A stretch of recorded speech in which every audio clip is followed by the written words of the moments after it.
This is an Eye on Annapolis bonus podcast. All right, well, I'll tell you, if you work for or own a company that is somehow impacted by the weather, today's episode is for you. Joining us on the phone is Egger and Kathryn Prociv, who are the co-founders of Monarch Weather and Climate Intelligence. How are you guys doing? Doing great. Thanks for having us. Well, thank you for having us today. Well, thank you guys for hopping on the phone with us. And funny as we sit here in the middle of a heat wave in the mid-Atlantic right now, and you hear weather is just constantly churning and churning. You hear all these horror stories and everything else that's going around there. As I think about it, there's so many businesses and events that are at the whims of weather and climate. And my response usually, mostly to my ex-wife, was like, well, what are we going to do? It's going to rain, okay? We can't do anything about it. And I guess we really can't, but the more you know, the more you know. Yeah, let the meteorologists stress out for you so you don't have to try and figure out the weather day to day. That's where you guys really come in. I mean, you're giving the intelligence behind the weather. I mean, you do not have the capabilities, if you did, you'd be like really wealthy and not talking to me, to change the weather. I mean, you can't turn around and say, hey, oh my gosh, we've got a festival going. We got to have sunshine in 70s. You can't do that. But you can give us the best actionable advice to have it. Yes, and I do wish we could do that, to be clear. It would make our lives a lot easier and everybody else's. But yeah, in the meantime, where the intelligence component comes in, it's because, we're not just giving those kind of baseline forecasts. We do a lot of impact modeling. So what I mean by that, flooding is the best example. A forecast model that just kind of spits out rainfall amounts. 2 inches of rain falling in Phoenix is going to be a heck of a lot different than 2 inches falling in, Atlanta, for example.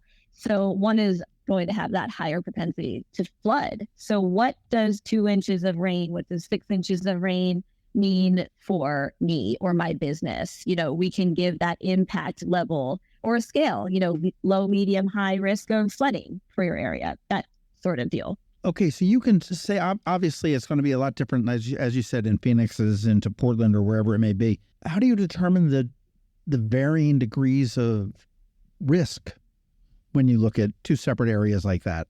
Well, I can step in. And John, a lot of it takes into account the terrain, soil moisture, population density, looking at various weather models and what they're pointing to as far as rainfall amounts, and coming up with the best, closest to, accurate forecasts we can find for a flood potential, for example.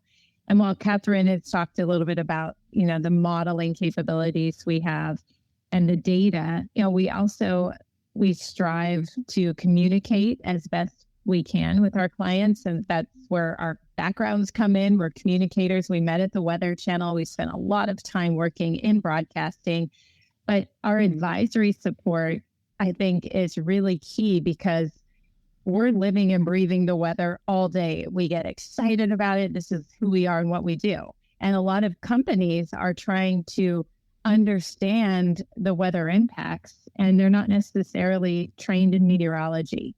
Extreme weather is disrupting the operating and financial performance of 70% of businesses worldwide. So we're coming in to say, we'll be the meteorologist in your back pocket. We'll take the load off, if anything, and help to, run your operations more smoothly and protect your people and assets. Well, I know I see a lot of events that go on around here sometimes, and we've had a horrible spring as far as rain goes, and a lot of them have been rained out and everything else. And that would be just absolutely critical for something like that. And I mean, these are smaller events, but I mean, you talk about like a Coachella or, a large event or something like that. I mean, to have a meteorologist, as you say, in your back pocket, to be able to sit here and say, okay, well, here's when a storm's going to come in. Here's what you need to do, because you've got the assets that you do need to protect. You've got people that you need to protect, whether they be customers or whether they be employees. And it's so critical because we are at the whim of weather. Yeah, Kathryn, we have plenty of examples of that type of work. And of course, the commercial work you've done in the past, if you want to speak to that. Yeah, that gets to, we call it day part forecasting. And it does make a big difference if you are trying to film a commercial, for example, which we've done forecasting for, or you're trying to pick grapes because it's time to harvest and you don't want to lose your whole vintage because of storms. We've given forecasts that save the harvest because the vintner assumed, which is a safe assumption, it's springtime. Okay, we're going to get these severe thunderstorms that roll through in the afternoon. So, we need to pick according to that timeline. And I said, oh, no. This is going to be an atypical event. The severe storms are actually going to blast through the area early in the morning. So you need to pick before the late afternoon to get the grapes off the vines. And so they went out there middle of the night, ate the storms, and got their vintage for the year. And I know this is one of Crystal's favorite stories. It's actually one of the first forecasts we ever gave after we formed this company. But I had a friend who she was asking me, what's the most likely time for thunderstorms to occur? It was in southern Canada. And she didn't tell me what it was for, just like a good friend. I gave her the forecast. And then turns out it was for a large brand that was filming a commercial that involved an outdoor parade that took over a town. And without our analytics, it would have, spent probably, six figures at least on paying for a crew and equipment just to get rained out to make this commercial. As you sit here and talk, I sit there and I'm going, I didn't think about that. I mean, you guys saved the whole wine industry, I think. Oh, I mean, you know what? Let's go with that. It was a smaller, outfit in Virginia. But hey, yes, we saved the wine industry. But I mean, I didn't realize that you guys got down that granular. And I will suggest that everybody go check it out. It's monarchweather.com, monarch as in the butterfly. And I suppose that's the whole alliteration of the butterfly. Butterfly effect. Yeah. Yes. But monarchweather.com is a wealth of information, both with Crystal and Kathryn. As I look at a global economy that we're all operating in, it doesn't matter whether the weather probably doesn't affect the person that's selling on Etsy or something like that. But I mean, you can sell globally as anywhere, but we need to make sure that we are all protected when this. And as you mentioned, I mean, there's so many different threats. You've got the tornadoes, you've got the hurricanes, you've got actually, we just started hurricane season, I think a couple of days ago. Flooding, climate change, is never ending. And I guess, and what you had talked about as far as having somebody in your back pocket drives me crazy when I see the meteorologists on TVs with the maps. I just see a bunch of scribble. I just want to know how it's going to affect me, which I imagine as a larger business, somebody that is trying to harvest the grapes. Maybe plow the fields, maybe run a commercial in a parade in a town in southern Canada. It's critical. Yeah. And I'll just jump in and say, we do not market ourselves as a click and subscribe data company because we want to understand the pain points and the challenges and the daily workflow of our clients and then create a solution that works for them. For example, we have a newer client there in real estate management, and they oversee properties along the Gulf Coast, high-rise apartment buildings. They are not going to be monitoring the weather every day per se, and just day-to-day weather challenges. They only need to know if they'll see damage to their buildings, flooded parking lots, some kind of projectiles, and that's what we're looking out for. And we set custom alerting with thresholds for those situations. So that's how we can really tailor the weather to meet our clients' needs, if that makes sense. Yeah, it does. So you can actually, I'm not worried about 2 inches of rain down here or 3 inches of rain or whatever, because that's just typical of something like that. So I'm not going to hear about that. Mm-hmm. But if there is a tornado that's going to roll through here, that I want to know about because it's going to take my roof off. 100%. Or, if the winds are at a certain speed that's concerning, if the accumulated rain has been ongoing for a number of days and we know that the ground is already saturated, it can't hold much more, then we're going to see an increase in the flood risk and we'll let you know. But we're not going to bog you down with weather data that's not applicable. Awesome. What type of clients do you have mostly and what industries? Well, weather does not discriminate. We can work with just about any sector out there. Kathryn, do you want to take this one? Sure. Yeah, no, I like to describe it like we've got several different client types. And when you connect the dots, it all kind of connects back to insurance in a way. So, just kind of starting with the clientele, our first kind of biggest client, if you will, It's a private satellite company called ISI, and they task satellites to capture before after imagery of flooding, wildfires. And that is for, rapid insights for insurance purposes. How can people get help sooner if their home or business floods? Then we've also got our farmer Mike, as we like to call him, in Minnesota. He was our very first client. He stuck with us since day one. We love him. And we provide crop-specific analytics, very similar to that harvesting of grapes scenario where, I remember the first spring we ever worked with him. It was an unusually cold and wet spring up in the upper Midwest, which had implications for crops, but he was able to get ahead of that and still have a good crop yield despite what the weather was serving him, because we were giving him a heads up and he was able to prepare, and plan for that, for example. I tell you, farming has gotten to be such a high-tech field anymore. Yeah. You think about the farmer and everything else. My girlfriend's brother-in-law is a farmer out in Nebraska. And I was out there one time, and the tractor drives itself. The GPS does its thing. It picks up. It puts more seed down, less fertilizer, the whole 9 yards, all by himself. I said, you don't farm. You just sit here and play Pac-Man on your phone. and I've got a friend here that runs a drone company, and they go down and they're scanning, which I'm sure is fed into your systems as well at some point, scanning the fields to say, okay, well, this is the dry spot. This is where we're going to need more water. We're going to need more fertilizer. We're going to need more whatever it may, phosphorus or whatever, to make the ground to give the most robust crops that you have. It's amazing. It seems like it was all just sort of hit and miss way back in the when, and now it's not. It's crazy. Yeah.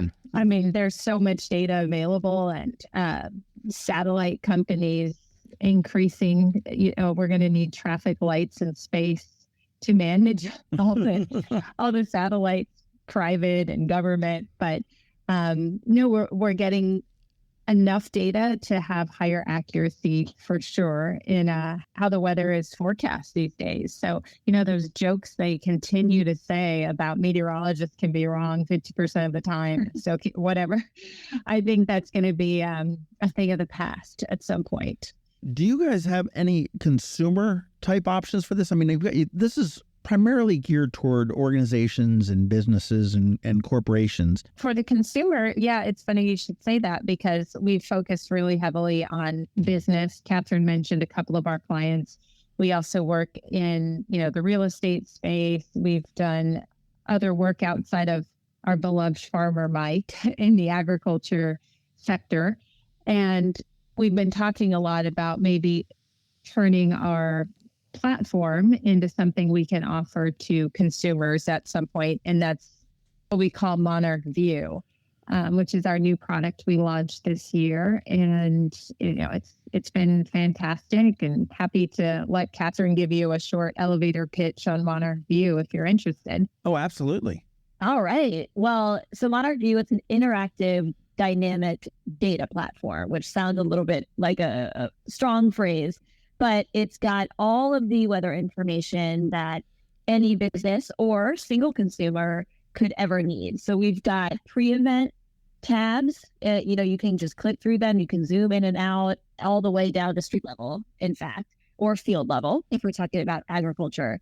And you can pick and choose what weather variables are most important to you that we then put in this platform. We can overlay assets. So for a real estate company, the one Crystal mentioned, we can put in individual properties using their exact address. We can use the exact name of a property. So you can zoom all the way in and say, okay, this property, it is in a high risk for severe thunderstorms, or maybe it's in a medium risk for severe thunderstorms. So you can really get granular.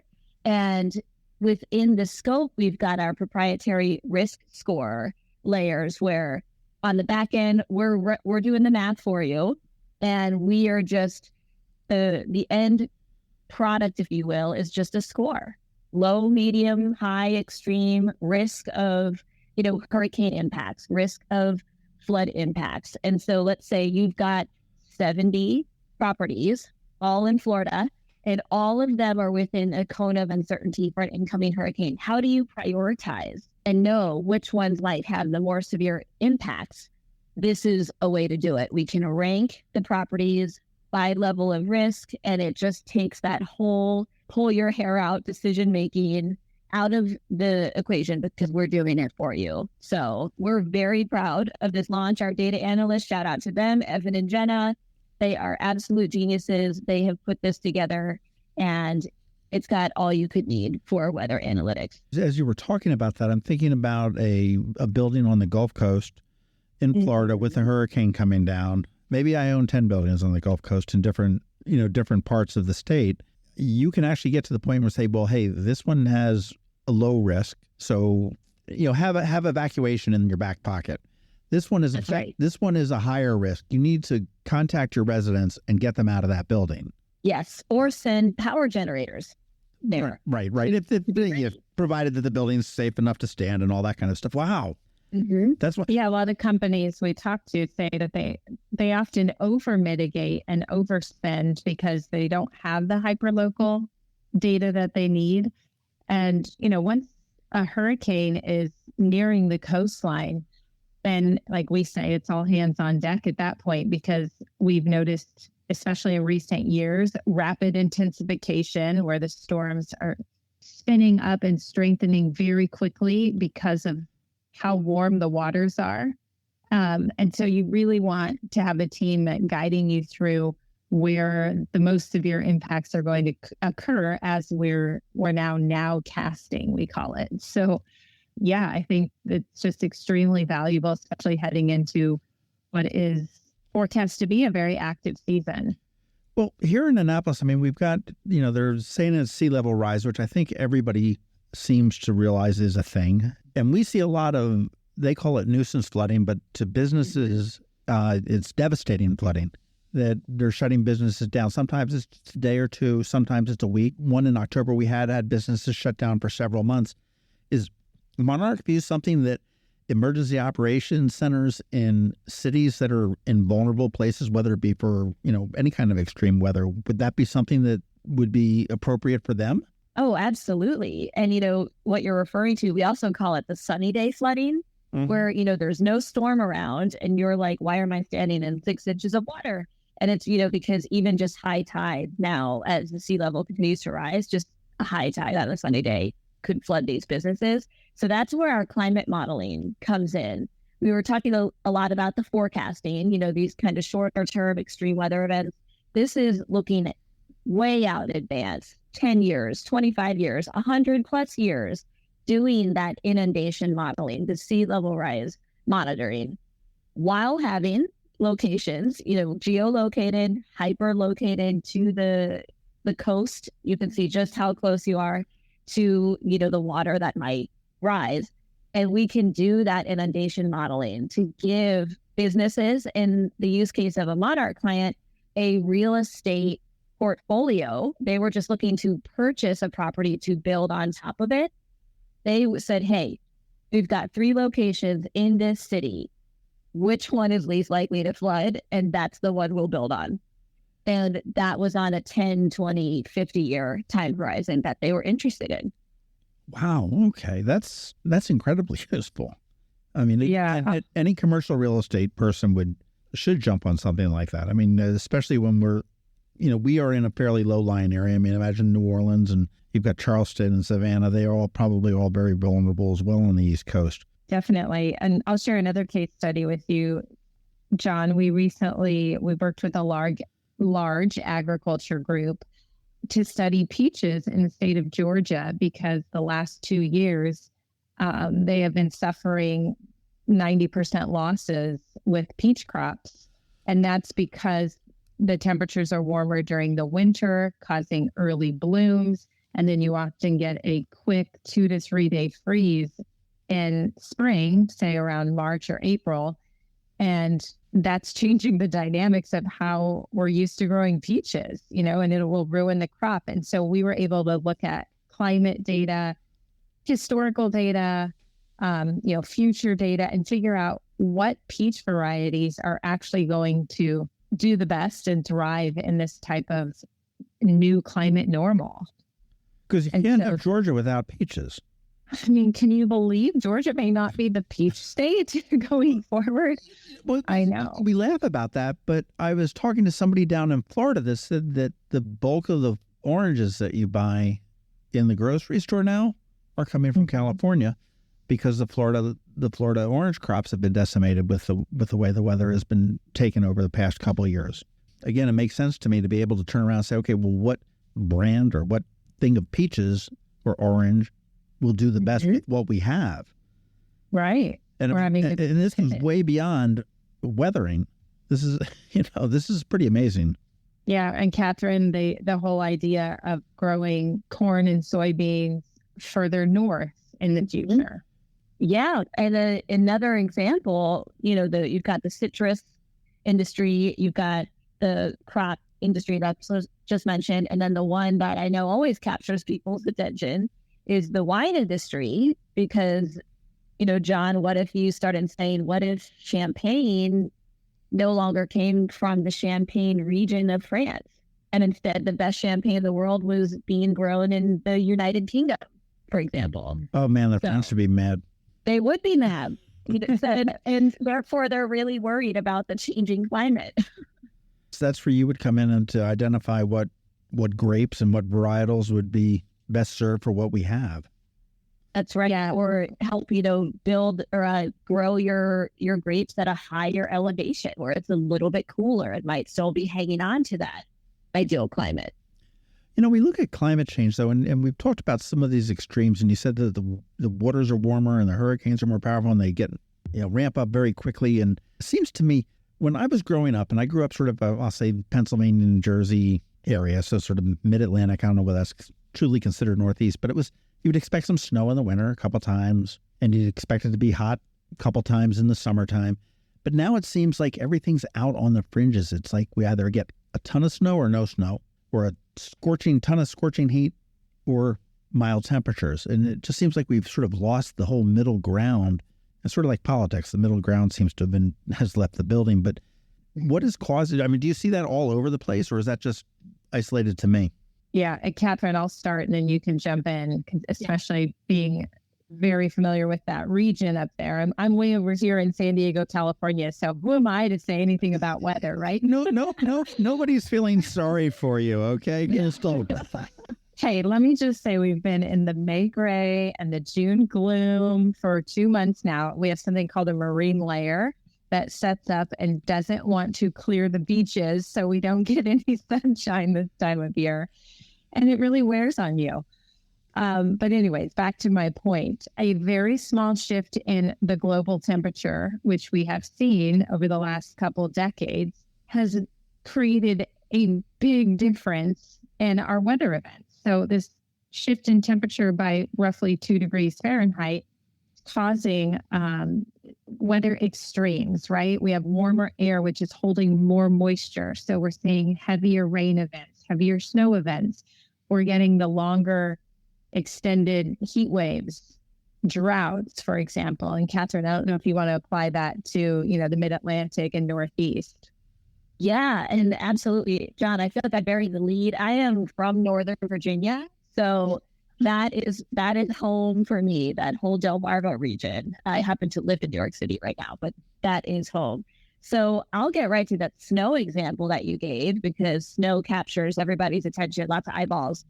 You're exactly right. And it's for the Northeast specifically. This use case is not necessarily everywhere around the United States or everywhere around the globe, but we're lucky, specific to the Mid-Atlantic Northeast, that we're going to see, in fact, we're already seeing less of those, I call them the nickel and dime snowstorms. The ones that drop a couple inches here, couple there, they're not crippling. It's that mood snow that we love to see around Christmas. We're seeing less of that. What we are seeing is when it snows, we get those blockbusters. So it's the record-setting snowfall, 20 inches, 24 inches, that will absolutely cripple the I-95 corridor. That can be linked to the changing climate. And Crystal already said why. A warmer atmosphere can hold more water. And it doesn't matter if it comes down as rain or snow, if it happens to be cold enough at the surface. If you have, a towel that's just a little bit wet, versus a towel that's saturated. And when you wring out that saturated towel, more water is going to come out. It happens with snowstorms too. So that's specific to this region. What do you prefer? Do you prefer the little nickel and dime snows or the big ones, personally? Well, personally, the big ones are exciting. Professionally, the big ones are the ones that keep Crystal and I up all night working for a week. So I spent some time as a meteorologist in Idaho and Colorado, and I loved the first big snow of the season. It feels like it just blankets everything in white. All the dirt and grime we've been collecting for all those months just gets covered up for a while, and you have that serene, winter wonderland. And then it gets messy and dirty, and, cars start driving over snow. And then before you know it, you've got a sopping mess. You've got the Snirt, snow the Snirt. That's right. I love that term, Snirt. You got the Snirt. I do love the big snows personally myself, because it's just, as you said, it's so peaceful. I mean, the world seems a lot quieter with a blanket of snow on it. It does. And I love the one that'll shut the town down for 2 or 3 days, and everyone, work from Give home, you a break. whatever you want. It's awesome. It's awesome. No days. It's like a mini pandemic. We all get to just shut down, take a little bit of a break. Nobody gets hurt usually. We're not dealing with tornadoes. By the way, can Kathryn share with you her tornado chasing background and story? She just came back from chasing tornadoes on the fields. I just thought of that. I did. Yeah, just a couple weeks ago. So I was out almost 2 weeks. That was my 14th year of chasing, John. And for some reason, I decided when I was 6 years old, I was going to chase tornadoes, and that never changed, even now as an adult woman.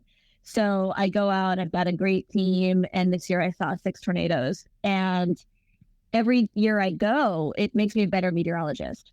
And, because I learned something that I didn't read in the textbook, because you can have all the degrees in the world, and then when you're staying in front of a thunderstorm, you're so going to learn something new. So that also gets to our boots on the ground experience, and also the empathy. We've got a lot of experience on our team, which speaks for itself, but it's that background in covering these extreme and deadly weather events over many years for us that gives us that empathy component of, we know what this weather does to homes and businesses and people's lives. We've seen it with our own eyes. And so that just gets to the experience and, how we learn and can help our clients in the future. Well, let's talk about the tornadoes. I mean, because I've been reading recently that what was Tornado Alley, that whole, the southern part is moving a little bit north. And I will say that my girlfriend is originally from Nebraska and Kansas, and she's seen more tornadoes here in Annapolis, Maryland, than she ever had growing up over there. We've had like 4 in the news, which is weird. Yeah, there's a lot of patterns that we are now being able to pick out with how the changing climate is impacting tornadoes. And let me start with, so tornadoes are the hardest weather phenomenon to link to climate change. Because in the grand scheme of things, they're super small. You think of a single thunderstorm versus a giant nor'easter or a massive heat dome happening now, quite frankly, stretching from Midwest to Northeast. So tornadoes are really small. Climate models are, if you think of a wide fishnet where the squares are really big, they're often bigger than the tornado itself. So it's hard to capture patterns in the modeling space. However, we're getting better. And so the couple of really clear, I shouldn't even say really clear, somewhat clear connections we can make to the changing climate tornadoes. One, you already said it, where the tornadoes are happening more frequently. Tornado Alley in the Great Plains, that's still Tornado Alley. They're still seeing the most tornadoes per acre per year. However, we're seeing an uptick in more tornadoes to the east, Mississippi Valley, Midwest, Southeast, Mid-Atlantic. You mentioned it. So a lot of people are saying, hey, I feel like I'm getting more tornadoes than I did when I was a kid, if they happen to live in the same place. The other big one, more winter time tornadoes. We're talking December, January, February. That's because if we're having warmer winters, it is the fastest warming season. I always say Mother Nature doesn't care what the calendar says. if you cover your eyes and if the atmosphere looks like spring and feels like spring, it's going to act like it. So you can have a spring-like atmosphere in December that will produce tornadoes in Kentucky. And that is happening more frequently than in years past. Hurricane season started June 1st, and that goes through the end of November? So it ends November 30th. So it goes all the way through Thanksgiving. But we also like to say, those are kind of stop dates, if you will. Right. Because in years past, we've had a named storm, tropical storm before June 1st. And we certainly have had a couple, even in recent years, tropical storms or subtropical storms in January, for example. That's amazing. And sorry, Kathryn, I thought I was going to jump on you. No worries. A little story. Kathryn and I were supposed to speak at an event out here in Southern California in early November. And we thought, this will work out. Let's get her out here. It's the end of hurricane season, but sure enough, we had a landfalling hurricane. Was it November 2nd? Yes, November 2nd or 3rd in Daytona Beach area. Yeah. So, we were slammed. We were super busy monitoring work for our clients and just couldn't get her to fly from New York to California after all. But I remember when we worked at the Weather Channel, we have a blackout period where you cannot take time off. So we tell our friends and family, don't get married during October because we won't be there.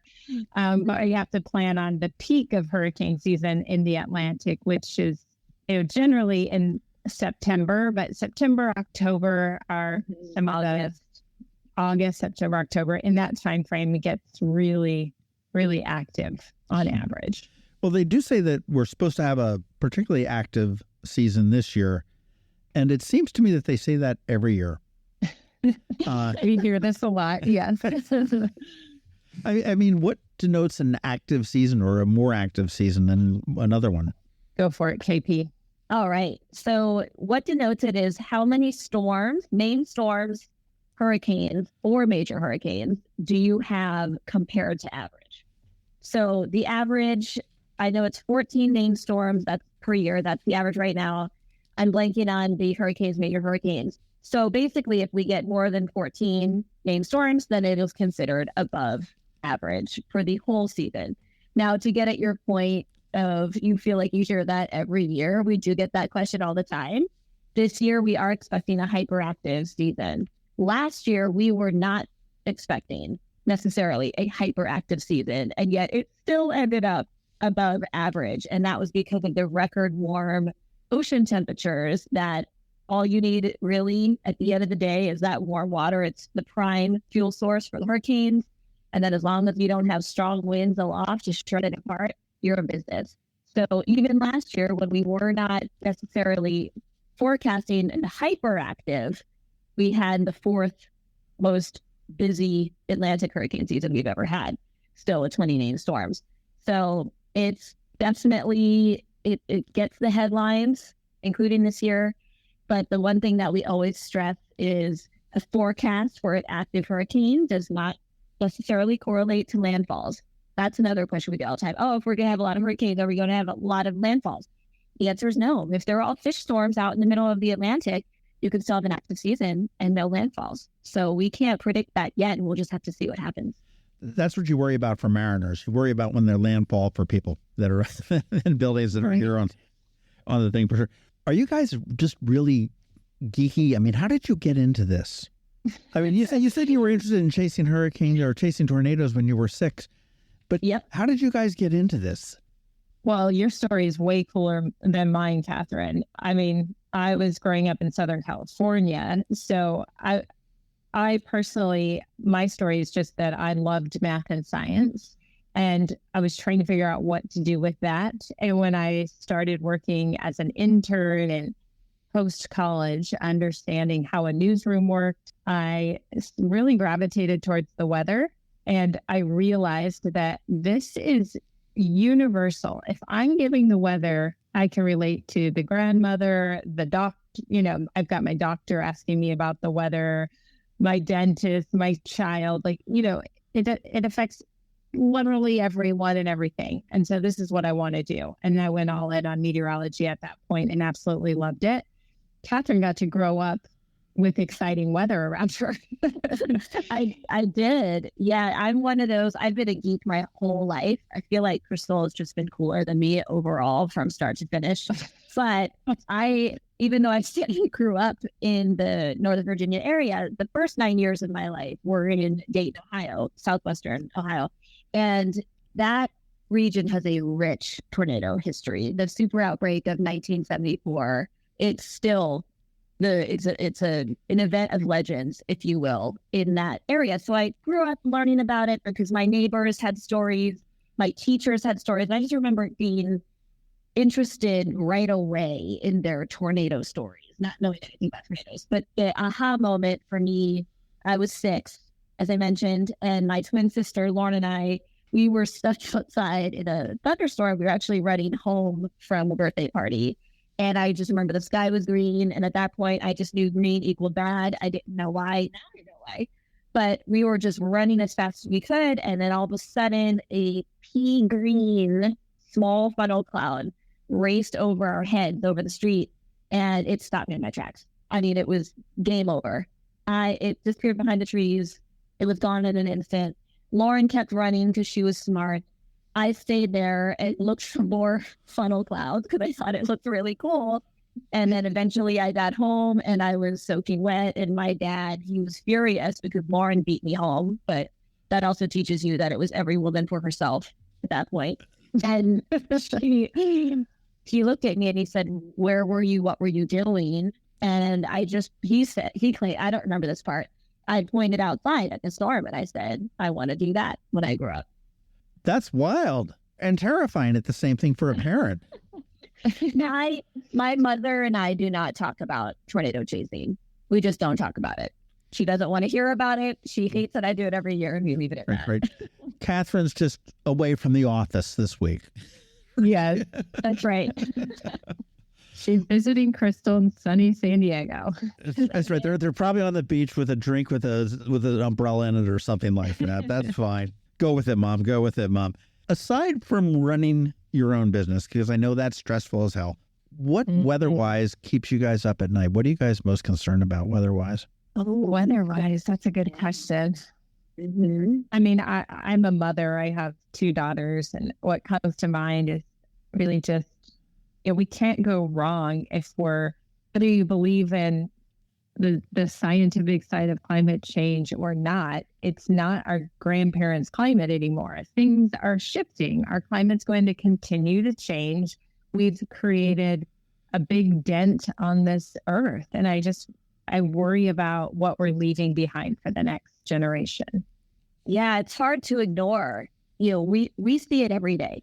And so we obviously communicate it and we try to keep it, we base everything on knowledge and science. That's number one. But we do see it every day. And that climate anxiety that hits people, it's starting to hit younger populations a lot. And they're learning about it in school, but they almost like hit it and forget it. And a lot of these younger generations, they're craving more information because they're like, wait, what? The earth is heating up? What does that mean? How fast is it heating up? So that definitely keeps me up at night of people not paying attention. We get the trolls, we get the comments on social media a lot, Crystal and I, and that doesn't even bother me. It's that we still have a lot of people not paying attention to what's happening because there's still hope. We can still slow down the warming. There's plenty the individual can do. There's plenty businesses can do to reduce their footprint on the planet. So I'm with Crystal there. And then that's the climate side. And then on the weather side, the thing that keeps me up is, why do I have 2 identical storms in an identical environment and 1 tornadoes and 1 doesn't? So I'm all weather and climate all the time. Well, the climate has changed, for millions of years. I think it's been evolving. And certainly we as humans, as we've gone through the industrial revolutions and everything else, and the technology and everything else have really accelerated it during our time here. But when you go back to the Ice Age, for crying out loud, it just naturally would evolve, but we are certainly pushing it up. pushing the limits, I guess it is at this point. Yeah, there have been warmer periods, there have been cooler periods, but it has been 47 years since the Earth has had a colder than average year. It's been 47 years of warming. So the last couple decades, we've experienced our, biggest peak in warming. And it's that rate that Crystal's talking about.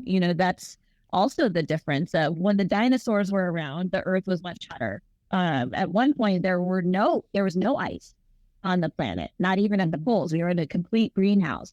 It's the rate at which we warm, since you said it, John, the Industrial Revolution. And that's where we can pick out that human footprint of, okay, here's where we started using fossil fuels. Here's where we started driving cars and flying planes. And that's that rate, that spike then. And if everybody, as we've seen with trying to keep the Chesapeake Bay clean, which we've still got work to do, but just in general, recycling, it doesn't take a whole lot to make a big difference when everybody can get on board. Yeah, absolutely. I mean, if you say this is all a big climate hoax, in the end, what if it's a hoax? Well, we're going to do everything we can to still have clean water, sustainability, preserve our rainforests. Like, why not contribute to that? This has been fantastic because I've learned a new word, Snirt. And I think that get Monarch Weather in your back pocket if you are a company. I mean, we've talked about the ways weather can impact everybody. MonarchWeather.com. And again, we're talking with Crystal Egger and Kathryn Prociv, who are the co-founders of this geeky, kind of cool, really amazing company, Monarch Weather and Climate Intelligence. For those in the city of Annapolis that are listening, because I know you guys listen, go check out the MonarchView, because I think that could be something that really could help City Dock as we continue to flood there time and time again, and just other areas around the county that are susceptible to flooding, the sunny day flooding and everything else. I think, it's definitely worth a look there. But I want to thank you guys so much for your time today. Thank you for having the foresight to bring something like this to the forefront. Thank you, John. Thank you for having us. And we're happy to provide a free demo of MonarchView to anyone who's interested. But I just hope you have a safe and not too hot and humid summer. Absolutely. Again, monarchweather.com. And thank you guys so much. Thank you. This has been a bonus podcast from Eye on Annapolis. Please visit us at eyeonannapolis.net. Follow us on Facebook at All Annapolis and on Twitter at Eye on Annapolis. And if you haven't subscribed to the Daily News Brief podcast, go for it. And all of your local news will be delivered to your phone, tablet, or smart device by 6 a.m. every Monday through Friday.